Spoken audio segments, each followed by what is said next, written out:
সাদা, কিন্তু সাদা বাড়িটা একজন, আর আমার বাড়ির সবাই তো ডাবল পেয়েছে, তারপরে তারা আমাকে ক্ষতি করবে। তারা এসব কিছু হতে দেবো না। আমি এই সাদা বাঘটাকে লুকিয়ে কালো বাঘ করে ফেলবো, যাতে কেউ বুঝতে না পারে যে আমি কালো পেয়েছি না সাদা। ফাইনালি এটা কালো। এটা তুমি কি মার্ক পেয়েছো? হ্যাঁ বলো বলো। আমি কালো মার্ক পেয়েছি। মা, এর মানে তো আমি বাড়ির সবাইয়ের মতোই মার্ক পেয়েছি, তাই না? হ্যাঁ বেটা, তুমি সবাইয়ের মতোই মার্কটা পেয়েছো।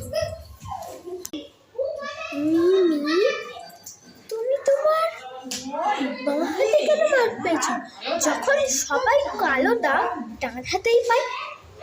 তাহলে তুমি কি তোমার সাদা মার্ক লুকিয়েছ? তোমাকে আমি এক্ষুনি মেরে ফেলবো।